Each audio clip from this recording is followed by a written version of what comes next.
I'd also like to thank you for allowing me into your homes for this 7th edition of Season 2 of Esoteric Science Roundtable. We'd like to start with a couple of things. First of all, I'd like to thank everyone that took the time to come out to our metaphysical/philosophical discussion group that's held every third Wednesday of the month at Opal Divines. And we had a very good turnout, excluding myself and Jeff, who are the hosts. We had between 20 and 30 people show up. And I would like to thank in particular Chris Athanas and Mary Pope, who is a producer of Common Sense, which is back on live every Wednesday at 8 o'clock on Channel 16. And unfortunately, it is competing with a live hour-long Alex Jones show, so you kind of have to either tape one or pick and choose or what have you. So I wish they weren't competing in that sense, but the scheduling had to work out that way to, for them to be able to accommodate their own personal schedules. Also, Mike Hansen made an appearance, and I'd like to thank him for coming down there as well. Mike Hansen has not been discouraged by the recent loss in the election. He is going to get back on the horse and give it another try. In this instance, Mike Hansen is getting ready and geared up to mount a campaign for constable. In this instance, he's going to run on the Democratic ticket. So whatever, either or, I guess whichever one you can use to your advantage. And I do commend him for his persistence in that. He's definitely he hasn't given up yet, and I definitely commend him for his tenacity in that respect. Let's see.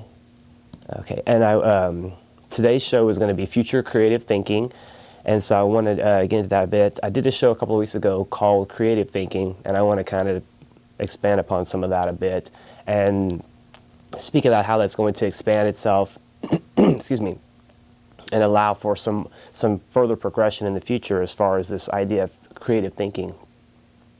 And so I would like to discuss some things that might be playing out in the near future. And certainly there is potential for many different scenarios to play out, depending, and certain things are going to factor in at different varying levels that are going to determine how the world works and how things are going to flesh themselves out and pan out in our near future at all levels, human and otherwise. And so again, the probability is going to depend on certain things, and part of that would be our human free will. Each person has their own individual free will, and so that times 6 billion is quite a few individual free wills that are jockeying for position in a sense and just active at all times. And so that's where you form public opinion and these sorts of things from this pool of independent free will. And as that is pulled to and fro, basically. So it is important, I feel, to consider that there are many different groups that are working at different countries and different varying fields that are trying to help humanity in some way or another. And so some may be in the sense of economic reform, educational reform, governmental reform, tax reform, so-called, many varying areas of endeavor that groups have sprung up around some particular cause. They feel the need to address a certain issue. Maybe it's Judicial Watch would be another one. Many different organizations exist worldwide that are, again, trying to work at some level to help humanity out, try to alleviate some suffering at some level. And through the churches as well, you find through the organized religion some of this as well. But increasingly more so and more so as man becomes more specialized and more capable of doing more highly skilled work and more having the latent capacity coming forth more so and more so, that's going to allow mankind to have a broader exchange. And so I feel that these different groups, these different varying groups around the world are going to be able to come into better knowledge of one another, more so and more so. And so by virtue of that, they're going to be able to work together more so. And I think that we will find various groups from different varying camps coming together to try to accomplish things on a larger scale. And I think we're going to see that evidenced more so and more so in the near future. And I think that will flesh out and pan itself out in many different ways as well. And one way in particular I feel that's going to definitely take place would be in our ever-advancing ever-expanding technological advances that are going to shape this exchange, and they can make it much more expedient, and so that over vast distances we can link up very remote locations with what we tend to call civilization. And so there can be any place on the globe we can communicate with people on the far stretches and other places on the globe without a whole lot of trouble these days. And so I think in the future that technology is going to allow itself to accommodate more so and more so this working together, and this is going to branch out more into an idea of working together scientifically, and that there will be much more planning involved behind the scenes with individual groups, that they will try to work more so with energy and force and work more intelligently with different cycles that are available for us. And so this intelligent use of energy and force, certain things are going to factor in. And as far as considering cycles, and that we will be more aware of cycles and how we can best use certain energy at certain times of the year, and how that can best accommodate certain activities, and that'll be a science in itself that will arise and be more prevalent in the future. And that a small part of that is astrology and understanding the movings of the globes and the orbs of the heavens, and how that interplay does affect us at varying levels. And that is also, again, that's going to be part of this understanding of cycles. And it's going to play in a factor in, but it is only a fraction of this whole idea of using energy and force wisely and intelligently in light of different cycles. And one instance of that would be during the times of the full moon and the new moon. Certain particular unique energy is available exclusively at these times that is not available otherwise. And so intelligent use of these kinds of things and availing ourselves of this kind of information can help us to, again, work together more scientifically and more intelligently, so that energy expended by various groups can amalgamate and pool together in a much more effective, focused manner. And so this intelligent focusing of effort is going to accommodate this more so and more so. And I feel that as people become more aware of, again, different groups and their different endeavors around the world, and the communication is going to allow this more so and more so, that we are going to see this intelligent working together. And again, the energy and force expended will be able to be more so focused and intelligently applied, and so there won't be as much wasted energy and just waste in general. And so again, the concept of a magnetic response factors in, and this also is part of the early hints and clues that show us that the race is moving collectively, that humanity collectively is moving towards a condition of being more so telepathic in the future. And that, roughly speaking, different various authors and different people that have given an opinion on the matter consider that maybe within 350 or definitely less than 400 years that the entire humanity will be more or less telepathic. And so that would further expedite this whole exchange and would further facilitate a much more successful exchange of information, and allow people to be in a much more readily available to one another, and in a state of magnetic response with other individuals, in which this sort of synthetic vibration can set itself up, and these currents can set themselves up, so that we can again work intelligently along these lines with more understanding and awareness of how these things affect us, and how we can definitely make use of again cycles and energy and force in an intelligent manner. Now, currently our technology is rooted in what we term the mineral kingdom. And so just as plant, animal, and man are mineral, and that's largely by virtue of being carbon-based beings, that, again, living sentient things express themselves and dwell in a mineral-based body. Our real selves are basically focused in and work through a mineral body, but the actual real aspects of ourselves is not, again, the dense physical. And so considering that, our machines, all of the machines that we use for all kinds of different aspects of working and anything you could think of really is constructed from some process with minerals, some mineral process. Maybe steel is made out of something, and so we see that the mineral kingdom provides us with the means of constructing things. Obviously, wood would be an exception to that, but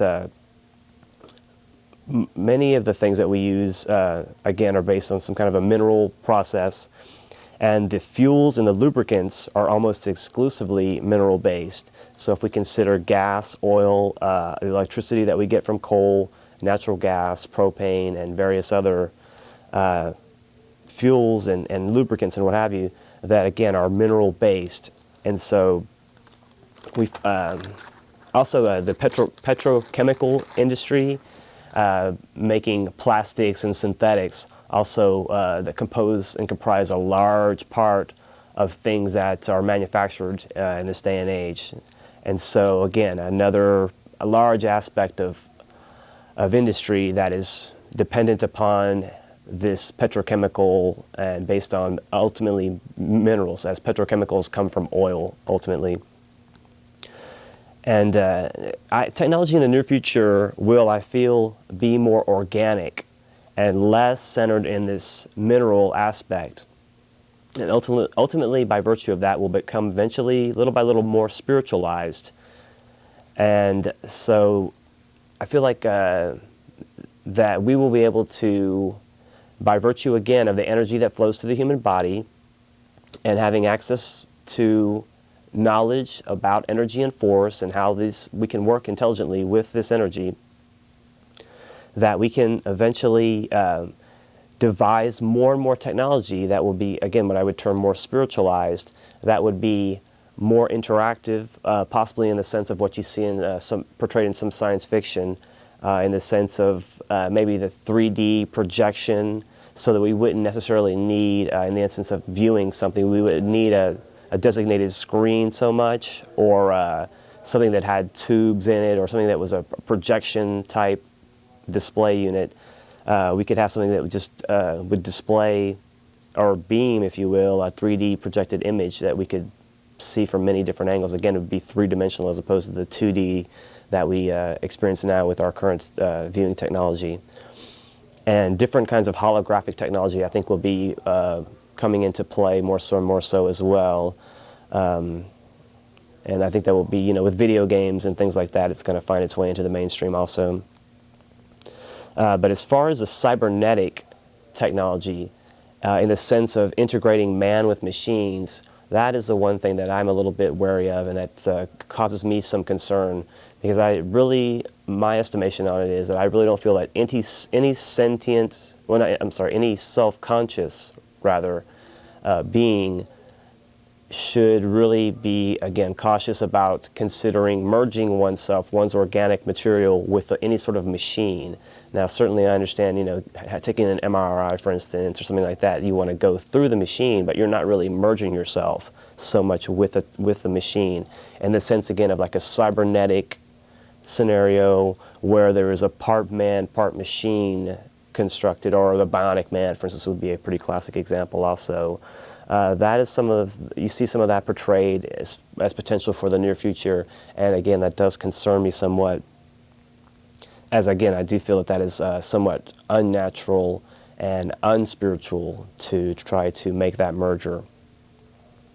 And so even I would say at the level of a pacemaker, I personally am somewhat cautious. Even though I understand that these devices have saved lives and they are constructive, I just feel, well, my hope is that we will find less intrusive methods in the future, even in the sense of like people that have diabetes that have to constantly prick themselves and constantly draw blood and constantly have to inject themselves. I would hope that there would be some way that they could avoid all of that with some more improved again, the way I would term it, more spiritualized technology. Excuse me. Now, also considering the nanotechnology that has gained some notoriety as of late, the concept that little machines, little microscopic, ultra tiny little, just few molecules as far as their size, these type of small machines could be placed within the system, and they could travel through our system, and they could clean up things, and they could fight against any bad things that came within our system. They could fight, and they could head them off at the pass, and they could be like little medics just constantly cruising through our system that could be on the lookout for any kind of disease or any kind of disorder that they would be inside the system ready to deal with. And again, the idea of introducing something mechanical into our organic system, for me personally, does cause some concern, and it's something that I do struggle with the whole ramifications of all of that. Even though I understand that technology is going to proceed a pace, nonetheless, it's just how is it going to be applied? I think that's the key thing. Also with cloning and genetic research, and what could easily fall off into the whole eugenics thing as far as selective birth, and that if someone is not perfect according to someone's specifications of what are perfect or normal is, then they would be killed, for lack of a more sensitive term. So that being the case, these technologies are being used openly. I'm sure obviously they've existed much longer than this, behind closed doors, and likely in some black ops projects for our government and what have you. But I really feel that there needs to be some wise, responsible research in these areas, based on some sense of morality and conscience. And also that there should be, at some level, some oversight that would be at the public's disposal. And I know that's difficult to have accountability for all of the different individuals working in these areas, as some of them work offshore, some of them work in other countries in various areas that we're not that familiar with, as far as being aware of all things at all times, which I think that it's good in a sense also, obviously. But these types of things, when it comes to how humanity is going to progress, these large-scale kind of scientific endeavors, I think they do need to have some oversight at some level, because there's a lot of Frankenstein science going on that's very dangerous in my estimation, and we are right at the brink in many instances of doing ourselves a world of hurt if we're not careful. So again, wise and responsible research, I think, has to be key in these instances. And also, I would say part of what my distaste is centered around in some of this man-machine cyborg situation is my personal belief in reincarnation, and that to try to really, really prolong this particular physical vessel that we indwell at any given time. Certainly, we want to have good health, and we want to be able to live a full life and have a full expression, have a full creative expression as much as possible. But to not be overly fearful of death, and to not be overly concerned with just keeping and prolonging this physical existence. There's much more to life than strictly our physical condition, and I believe that we've lived before many times and will live again many times. And so to be that attached to any one physical vessel, to me, is like being attached to that one special suit in your closet that you always want to wear all the time, or like a little child that always wants to wear the same t-shirt all the time, every single day, whether it's clean or dirty. That kind of mentality, I think, is somewhat limiting. And so people that are so hung up on staying alive and doing whatever it would take, and that would be in the instance of putting a pig organ or the genetic research that's based on a lot of this kind of growing our organs from animals and that sort of thing, that I'm not a fan of either. But people are so desperate to cling to their lives that they're willing to go through with a lot of these things that I feel like are black magic, really, for lack of a better term. And so being a cyborg or an automaton or being subhuman and subjugated, these are the things that this could lead to if we're not very careful. I would like to also bring up the idea of the internet. The internet, as far as is an example of the capacity lying latent in man as far as our telepathic ability that we will have in the future. Right now, we have to use this external device, this computer, to link up with people. And, true enough, the internet is relatively quick, and you're able to exchange information at vast distances very easily through this means. But I feel like this is just a physical plane example of what we have in the future available to us by just being able to, again, through a magnetic rapport, through a sympathetic vibration, link up mentally as mind, the condition of mind, does transcend our physical condition, so that we can tap into this level of mind and use it as a field in which to send and transmit, to receive and transmit information. And I think we'll see this capacity coming into manifestation more so and more so. And I think that if people will just intelligently consider it, open-mindedly consider it, and do some thinking about it, they might see some examples in their own lives demonstrated, the lives of people that they know, if they can just check into it a little bit and consider it and see how this is panning out, because you will be able to see, if you do take the time to check, how this is unfolding, and we can watch it actually unfold little by little before our very eyes as we do carry on with this evolutionary unfoldment on this planet.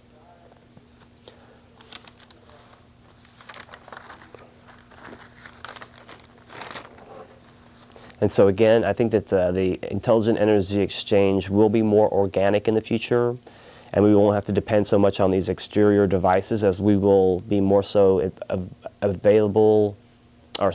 able to avail ourselves, rather, of more inherent qualities inside of ourselves that we can bring forth and we can use. And we won't need all these these external tools. Now, certainly we will always have things like that that'll be like tools that'll help us to accomplish certain endeavors, and help us to do work and accomplish work in a more make our lives easier in some sense. But I think that again, they're going to be less intrusive and more organically based. And so again, all sentient things on this planet do currently inhabit some form of mineral-based body. But I feel esoteric science generally concedes that in the future, man will exist in a body that's going to be more akin to the to the plant kingdom, and that's part of our evolution. Just as there are different conditions that exist, our dense physical human condition is not solely the exclusive condition of all space everywhere. There are various conditions in other places and other dimensions, if you want to use that term, in our universe, and so there are various states of vibration that are going to depend and determine the density of any given globe and the life that indwells that globe. And so there are other states of existence that we've passed through before that are not what we would consider now human, and we will again move into future conditions where we will still be human. What makes us inherently human inside of us, that energy and that latent capacity, will still find its way into our next expression and future expressions of the human physical vessel. And so that will change more so in the future. It's anybody's guess really as to how quickly or how slowly that process is going to pan itself out. You've got various individuals from various areas that have weighed in that discussion, and certain people feel like there's going to be a sudden, quick pole shift type change in which what we know now would basically just flop and switch itself instantaneously or almost overnight. And so what was north would be south, what was east would be west, everything would be shaken up and changed around pretty violently and very, very quickly. Or some people feel that it'd be a more gradual geologic change, but we have a lot of activity going on our globe currently, as far as volcanic and earthquake and various other little rumblings and what have you. So it's really debatable still, but we do see that we are in the midst of change, and we are in the midst of some violent upheavals. It's just, if we are fortunate, things will space themselves out and things will relieve themselves in a more spiritually influenced manner, and so that we will get some alleviation from some potential disasters by virtue of things again, relieving themselves through the volcanic activity, earthquake activity, that these things will happen more strategically as opposed to happening in the largely populated areas, and that loss of life can be minimized as much as possible. And again, I do feel that we have spiritual guidance behind the scenes that does help humanity and the other kingdoms in nature on this planet, and other planets for that matter as well, that have their own individual helpers that allow things to unfold so that there isn't always this huge loss of life, and so that things don't happen always in a hugely destructive manner. Certainly there is destruction and there is loss of life in these events, but hopefully it can be minimized again by this spiritual unfolding of this energy.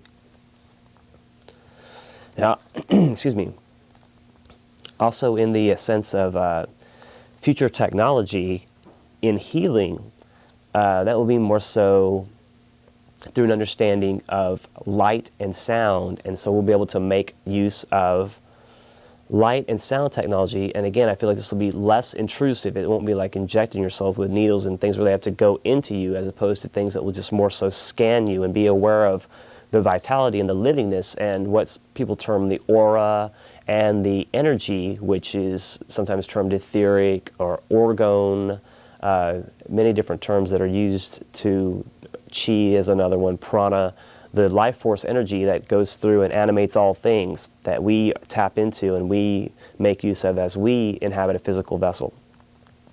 And that in order to heal this physical vessel, we're going to concentrate more so in the future on using light and sound to heal, and the vibrational nature of those two things will help us to get into contact with the real man. In particular, the astral body or the emotional body will be acted upon, and we're going to hit disease more so at the cause as opposed to the effect, which is the physical plane manifestation, whether that be a cancer or heart condition or brain tumor or any number of things that manifest themselves, these maladies, that we can head them off at the source, as opposed to try to deal with the after effect once it's already set itself in and started to cause major destruction in the system.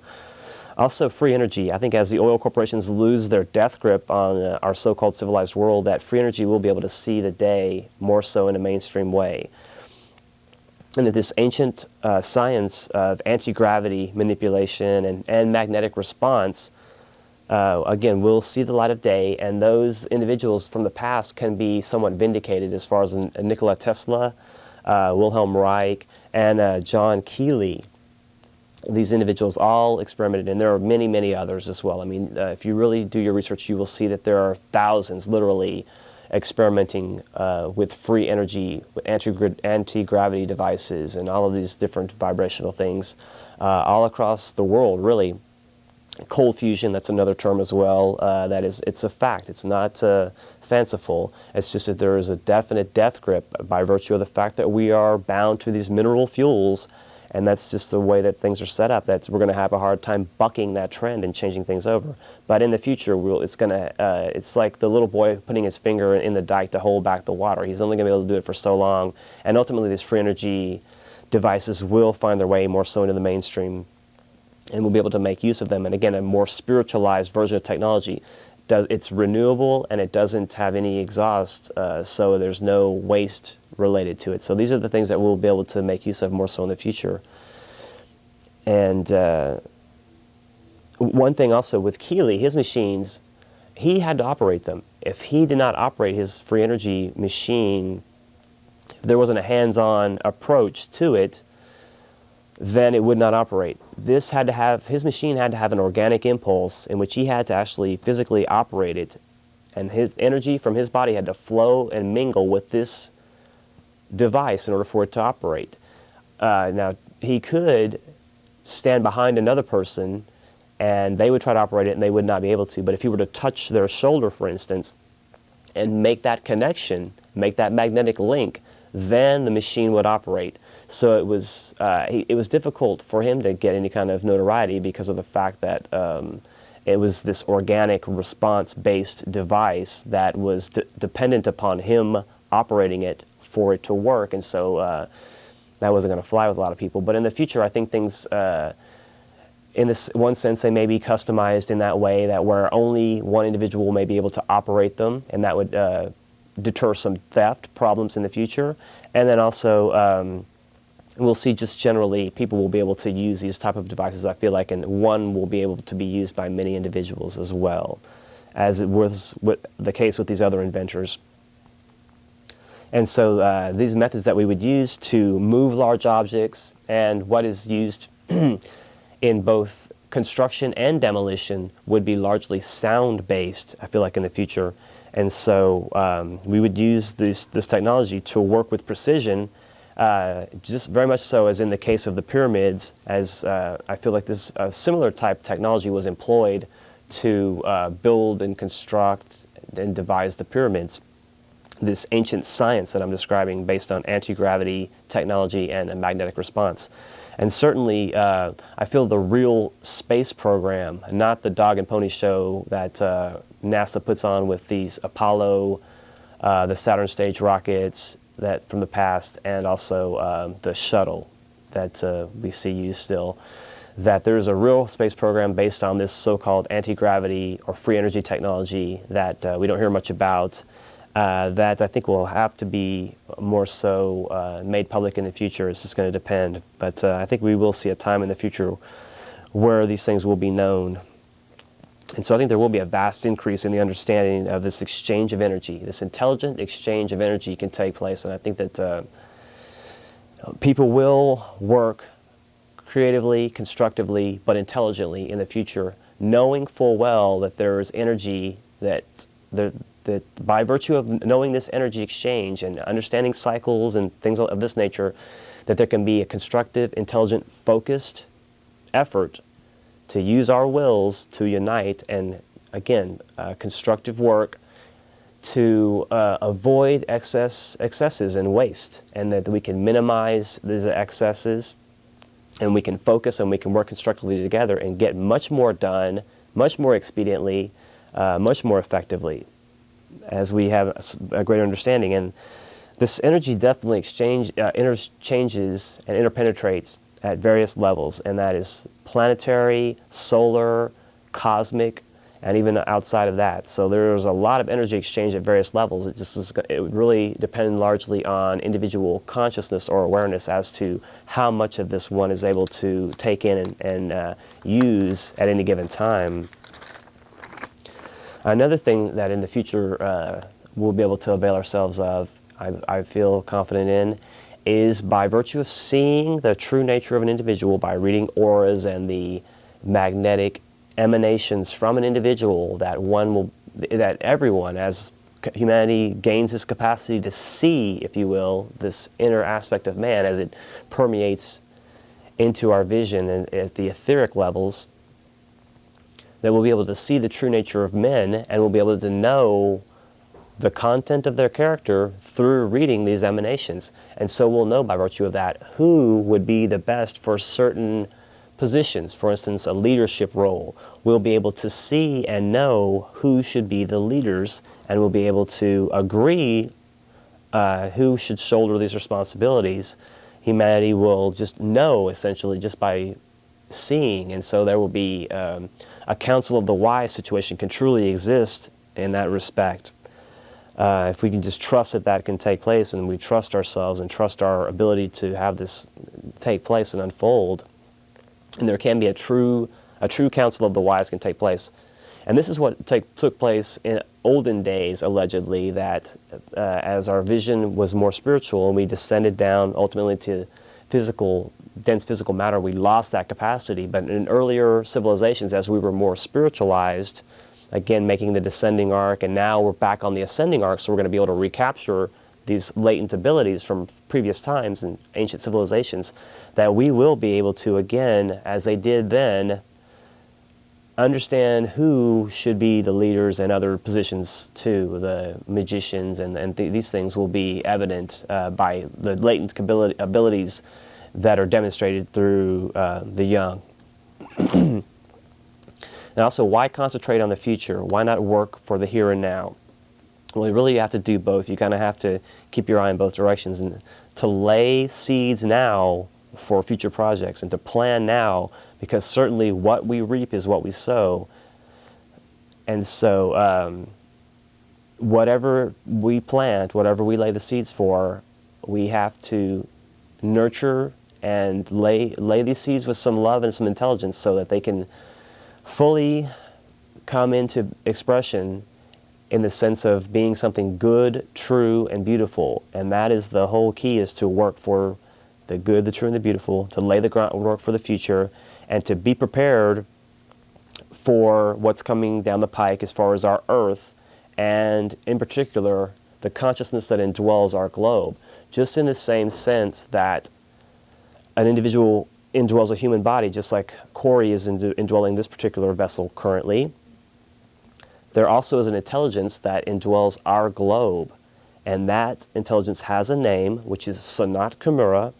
And this particular individual, also in the same sense that man can become, can go through, at some point in his evolution, can go through a series of tests or trials that are often termed initiations, that so too do larger consciousness, aspects of consciousness also go through similar tests and trials, but on a higher turn of the spiral. So in a larger, vaster, grander example of what takes place on our globe takes place at these higher levels. And so the consciousness that indwells our globe will also go through an initiation, and this is part and parcel of the change that's going on right now with our planet.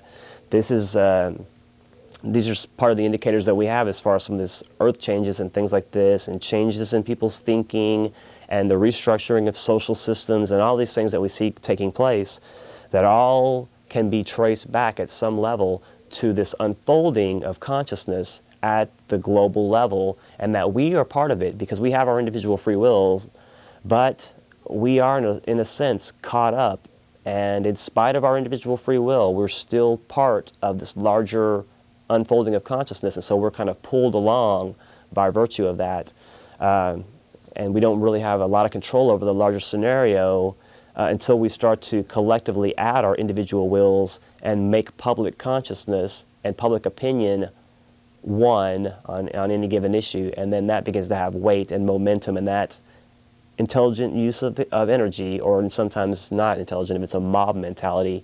Anyway, this pooling of energy does have added force, added focus, added intensity, and that can be intelligently applied more so in the future as we understand how this science works.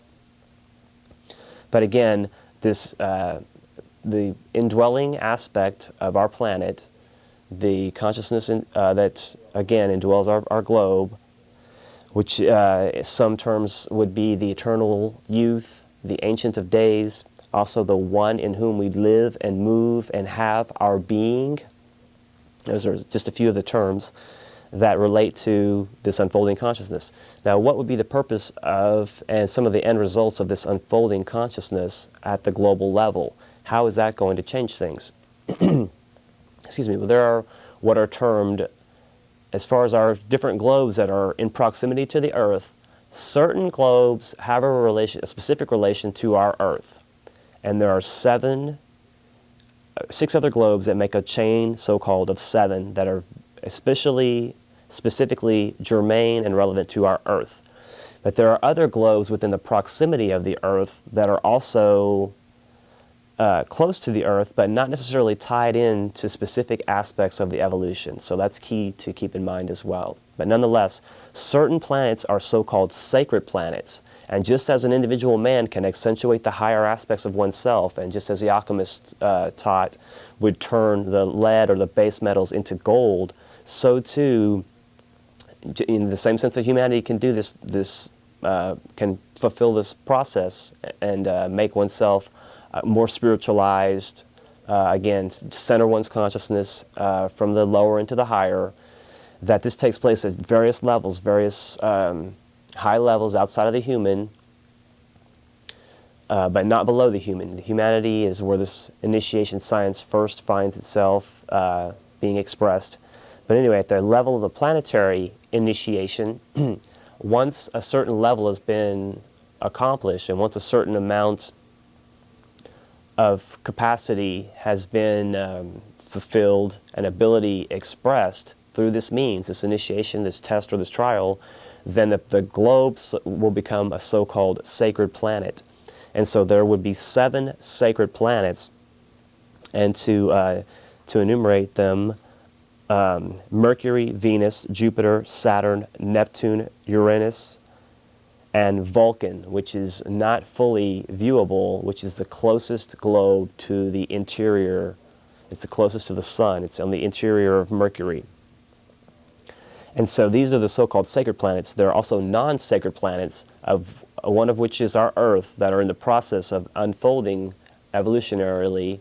As are these sacred planets becoming more spiritualized, so too the non-sacred planets are trying to gain the sacred planet so-called status. And that would be Mars, Earth, Pluto, also symbolically the moon and the sun, because it's not the actual moon, it's not the actual sun, but they are both veiling a planet.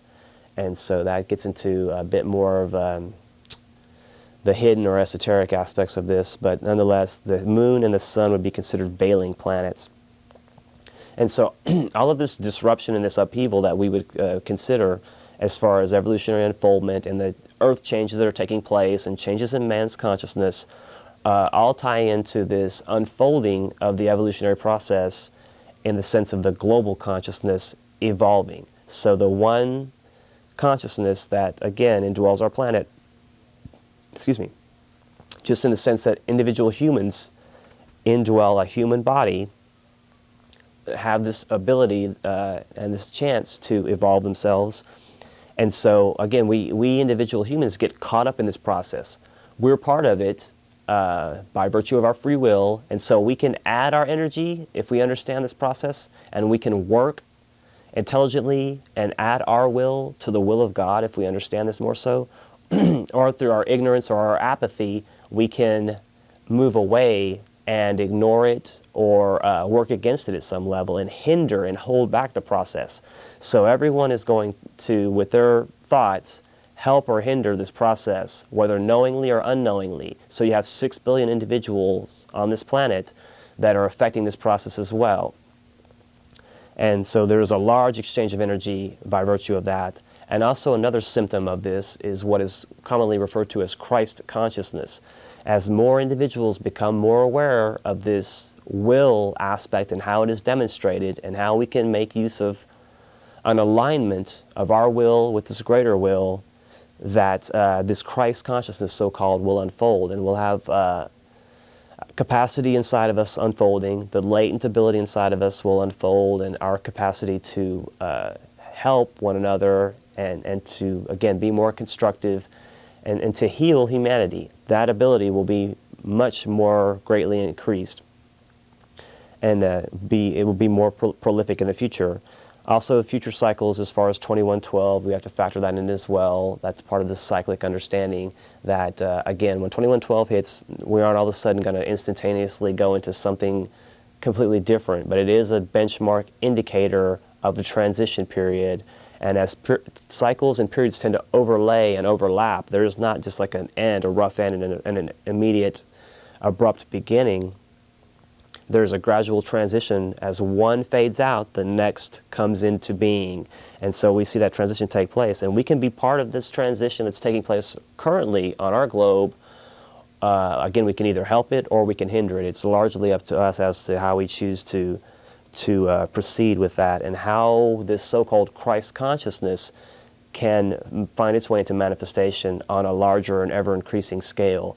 And that we'll find, I think, in the future as well, that this capacity latent in us will explode exponentially as more people can tap into this, again, this will of God, if you will. If we make our will one with the will of the Father, then this Christ consciousness can truly exponentially bloom and blossom and really unfold itself on a large scale on the globe and really, really be effective. And again, making use intelligently of this energy and force that we have available to work constructively and intelligently and make our will one with the will of the divine. It's somewhat of a daunting task, but we have the capacity and we have the knowledge available now. It's just a matter of implementing it, putting it into effect, and making this a real factual thing in individuals' lives, again, on a world scale.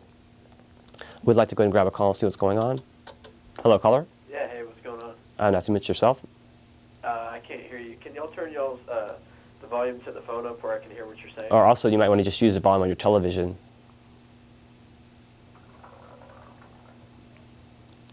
Hello? You can use your television volume as well to listen. There, I've got the TV where I can also hear it now. I just didn't want feedback in it. Are you still there? Yeah, I'm here. Okay, go ahead. Yeah, I was just calling. I didn't want to meander off topic. I think No we've got a problem. good topic going right now, but I was going to see what you thought of Homeland Security passing, as well as what you thought of the checkpoints they're going to start doing December 20th. Well, we'll have to see about these so-called checkpoints. I pretty much have the same opinion as a lot of the other more politically inclined people that come down here and have shows. Right. That we really, if you go through a checkpoint and you don't want to have your person, papers, effects, property, any of these things searched and seized without the proper warrant being in place beforehand, then I would say simply say no. Just say no. You know, get a warrant, what have you. Right. You don't have to be belligerent. You don't have to be rude. You just have to be very matter of fact and just firm and focused, and don't take no for an answer. As far as any of this Homeland Security stuff, this is a reactionary tactic. This is a fear tactic. All of these things that have been slowly being implemented, because a lot of this stuff has already been in existence in various laws, whether it be executive orders or various different hidden aspects that has been committed to some paper, if you will, in the past. Right. That's been lying latent and dormant for just the right thing to occur. This stuff is essentially, all the pieces have been out. It's just a matter of compiling them and saying, bam, here it is right in your face. We're really going to lay all this stuff out. And it's just a fear tactic because they understand that literally the door where evil dwells has been sealed. Yep. And so they're fighting tooth and nail, like a bunch of, like you got the cat backed up in the corner. He's going to scratch, he's going to claw, he's going to give it his last-ditch effort to lash out and inflict as much harm and damage as he possibly can while he can, because it's his own survival instinct. But unfortunately, they don't have any real recognition or acknowledgement for other people, other sentient individuals, other self-conscious beings on this planet. They don't have any respect for any others aside from their own worthless carcasses in many instances. And so they are, again, you reap what you sow. And so they're getting the benefit of all this generations. Again, things do visit us generationally as well. The sins of the fathers, so-called. Right. And you see families generationally that are in political power, that the history is long, the history is dark and deep as far as different things that they've been affiliated with behind the scenes, the movings and the shakings. And you see it's a comeuppance. It's finally coming back home to roost, and it's finally laying right there in their lap, and they're imploding under the weight of this. Also, you have the various camps worldwide that have a little piece of the power, and they're implementing these plans for us behind the scenes that are supposedly going to benefit them. But you have a lot of infighting, a lot of miscommunication, misunderstanding, and ultimately one of our greatest hopes, we have leaks, a lot of leaks going on. There are people that are working in these programs that are starting to wake up more so, and they're really appalled at what's going on. Once they understand the full magnitude, they're like, oh no, we got to get the word out about this in some way or another. And so you hear the talking heads just furious when they're talking about these different leaks, and then also the different talking heads speaking with great certainty and very assured that we're going to have some future destructions. Well, if they are so confident, why don't they prevent it? We've given them all the resources they could possibly want. They've given them the blank check. We've sold our souls to these individuals so that there's not another so-called 911 event. Yeah. But there's they knew of 2 years beforehand. A lot of people feel that way. But anyway, so they're already gearing up for the next one. They're already got that, I'm sure, well planned and well in the works. But, they're obviously aware of something. They keep speaking of this great event. But again, we've given them everything, but yet this event is still going to take place. Yep. That flies in the face of common sense. We've given you all this, but yet you're still telling us we're going to get attacked? Well, And the other thing is that kills me, not to cut you off. I'm sorry, No problem, go ahead. You want to get on to your next call since you've got a couple minutes left. But the thing that kills me is just now they're publicly announcing it, that they have been listening and that they will listen to our phone calls and email.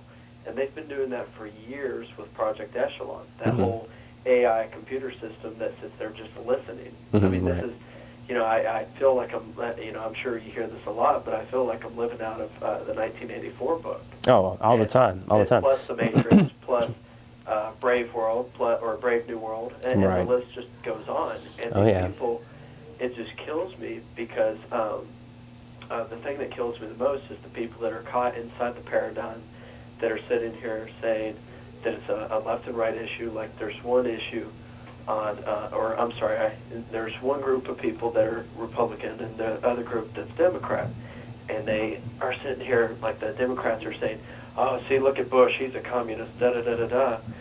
Even though a lot of the stuff, Patriot Act, Homeland Security, was done under Clinton's regime. And then you get the Republicans saying, let's see, I just talked about Democrats. Yeah, and then you get the Republicans who, when it was Clinton, they're like, oh, look at this guy is a communist. But when it's Bush, it's like, but it's for safety. And then the thing I bring up is, guys, this stuff was written under Clinton's regime. And I'm not blaming Clinton. They're all bad. They're all the same. Well, if you want to take it back even further, you can see repeatedly throughout history. I mean, you can go back hundreds of years literally and see, honestly, if you really study history, you can see the unfoldment gradually. And there are all kind of things that are going to affect that at different varying levels, whether you look at it spiritually or just on the physical plane, to follow the money thinking and see how it worked out and things panned out as far as different lands that were conquered, different lands that were explored, and civilizations that sprung up at different times. But there was always a lot of working behind the scenes, definitely, and these have been well-laid plans for centuries, literally, honestly, and that's another good name, sure. Not to cut you off, but speaking of where it's coming from. Right, and that's only a small part of it, really. Yeah, I'm not just blaming just him, but, I mean, that guy, have you ever thumbed through a couple of pages of Religion and Dogma? Morals and Dogma? I have, as a matter of fact, yes. Yeah, I mean, that guy is a fruitcake beyond fruitcakes. And well, the one thing that would really trouble me that I hear some individuals mention that I really haven't taken the time, honestly, I've been a little too lazy to confirm that he was the founder of the Ku Klux Klan.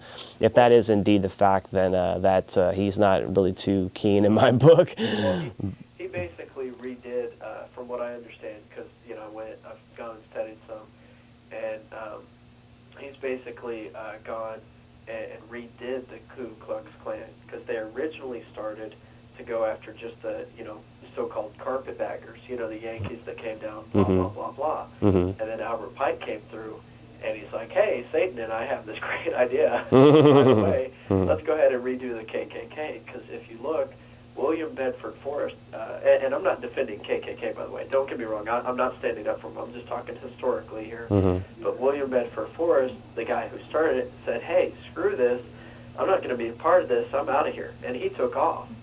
And so the original founder left because they changed, Albert Pike basically redid it all, because William Bedford Forrest wasn't trying to go after blacks, he was trying to go after carpetbaggers. Interesting point. Yeah. Well, I do thank you for your call. Thanks, have a good night. Okay, take care, thanks.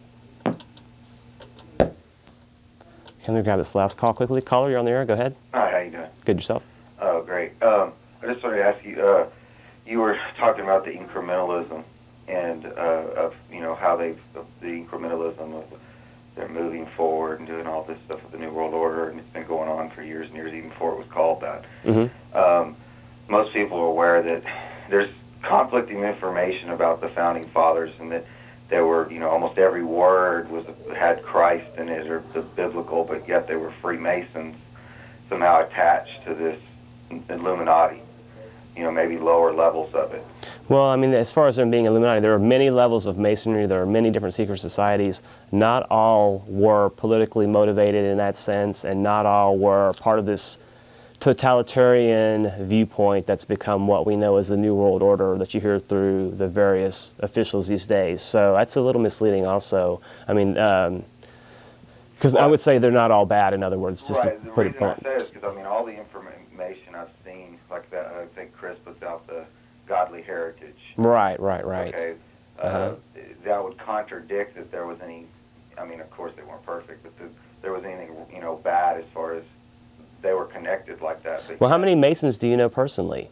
Well, hold on, let me finish. Okay, but go I've ahead. seen there's a website. It's more a Christian-based website. I can't remember it at the moment. I think it's thecuttingedge.org or something like that. You might want to take a look at it. But it's basically saying that they were, and that they were involved, and that they weren't the people that they claimed to be. And I'm just wondering, even if they were, they wasn't. It's kind of a two-part question. That's the first part, and then the second part is if it seems like there was a respect for God's laws, even if they thought that way, that they respected separation of church and state. They respected a lot of the things that were biblical, even if they had malice and intent. It seems like they respected those laws, almost like they feared them, even if they were. Well, I mean, what is your intuitive feeling on the whole matter? What do you feel in your heart about how the Founding Fathers were? Do you feel that they were these ruthless guys that were just putting on this con game just for their own devices?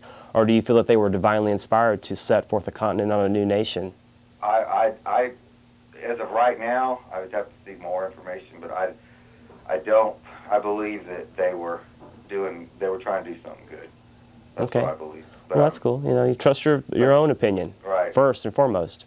Well, that's why I'm bringing it up. I just maybe was trying to get your point of view, because I know you're. Well, I feel wholeheartedly that those documentaries that Chris has put on that you're describing, every time I see those, I get a little choked up, honestly, because I do feel that they had godliness to such an intense degree that we could hardly even comprehend with our minds these days. You know what I mean?